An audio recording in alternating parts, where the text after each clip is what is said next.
The bids are in, the gavel is dropped. Ladies and gentlemen, here at WineBid, we are finally hammered. That's right, this is WineBid's podcast dedicated to all things wine value, wine auction, wine retail, and just wine. I am Jeff McGurn here on WineBid's marketing team. With me, as always, is our wine expert, Paul Walker.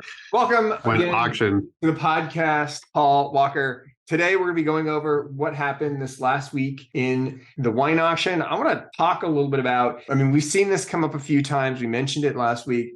9 bids on that 2017 Masson Loire Burgundy Blanc, right? Did we mention it?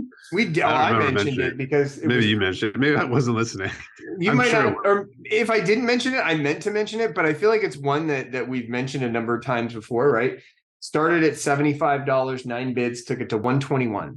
Where it sold. I think it's kind of interesting because you see some of these, it's obviously from a very well-known producer negociant, but it is not, the typical Domaine Loire. This is the Masson Loire, and it seems to be climbing up in price. And it's also, anything with, the Loire name on it, it's going to get some attention. I think, even though negociant wine, this is negociant wine. It's not the Domaine Bourgogne Blanc, but hey, that's, popular white Burgundy. So it's so much less than, any of the other wines, even some of the wines from like, Meursault. I think the Meursaults aren't that expensive, but they're not cheap. So, Bourgogne Blanc, there you go. It's cheap, right? There's nothing. No. Here's my question. This is about it. That's what you're going to pay for. So, or that's what you're going to pay, I should say. Would you spend $100, $121 on a Masson Loire Pinotage? No, absolutely not. So apparently the Loire name only goes so far.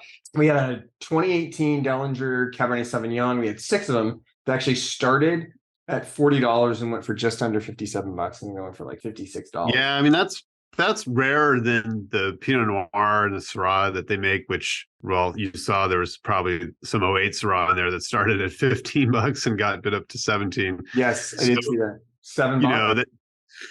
Goldridge. So, the Cabernet is, I just think there's less of it. And so that's probably why there were multiple bids up to 40 to 56 with 6 bottles.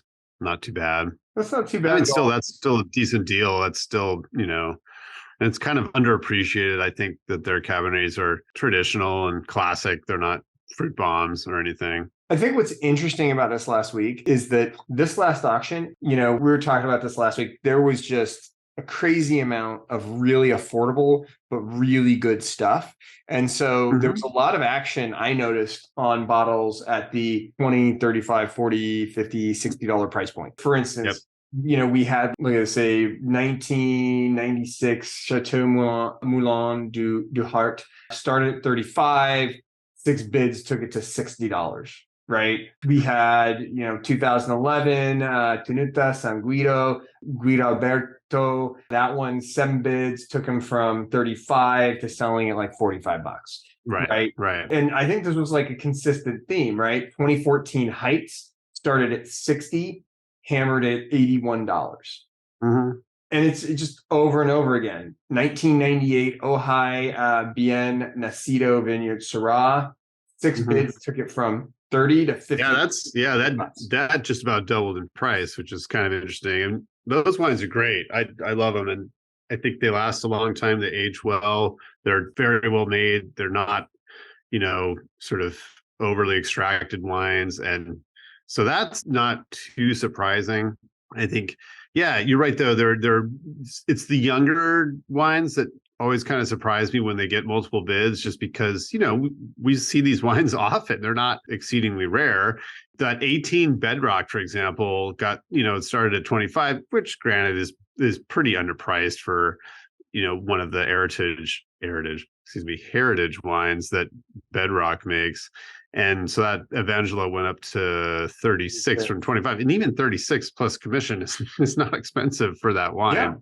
Still really good deals. Now you go down to those Joguet wines we mentioned, and that 93 Chinon Clos de la Cure started at 55 and hammered at $98. So that's a little different story. Same thing with the 93 Diotri went 105 to 165. That's pretty good. That's pretty serious. But again, right? Early 90s, mid 90s, rare Chinon. You're not, sought after producer. We're not supposed to say this, but I doubt you're going to see that again anytime soon. And so there you go. I mean, he just went on and on. 2010 Dasan started at 80, hammered it. I think it was hammered it. What? Like, $89. Not even $90, right? Not even $90. Chopalong Mondat started at 60, hammered at 76 after 5 bids. 2014. That was 2014. Was that the 14? Yeah, I mean, that's kind of an interesting one. I thought maybe it would actually go for more than 76 because the other vintage, there were a bunch of other vintages of that last week, and I think they're all quite a bit more. But yeah, that's still a good deal for that wine. The 08 Laurent Perrier Brut Mag. Oh yeah, I was like, here's a great bottle of champagne. Yep, I believe you mentioned that. Started at 135, hammered at 246. 246. Yeah, that's surprising, right? That's surprising because let's see, there's been a bunch of that in auction, and taking a look at, last sale was late in 2022 and it sold for 135. So I don't know what pushed the price up of that, but anyway. And 2012 Paul Roger, Sir Winston Churchill. We had 2 of them. They started at we mentioned that.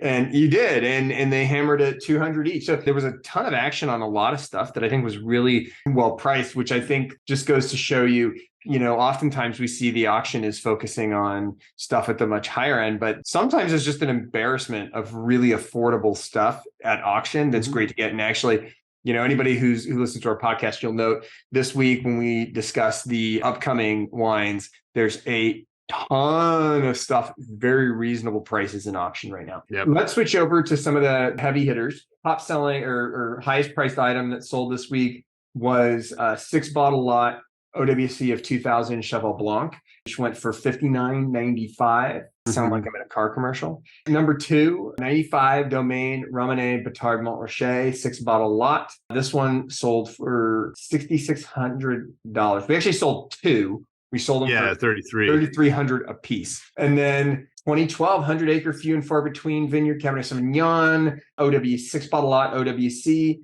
That's one bid, took it up to $3,000. Even at the high end, we didn't have anything that was breaking 4 figures. No, I mean, there was, let's see, that Mayo Camas de Richebourg was impressive. I mean, those were priced basically where I think that they've moved externally elsewhere. And that was pretty amazing. That's super, super rare stuff.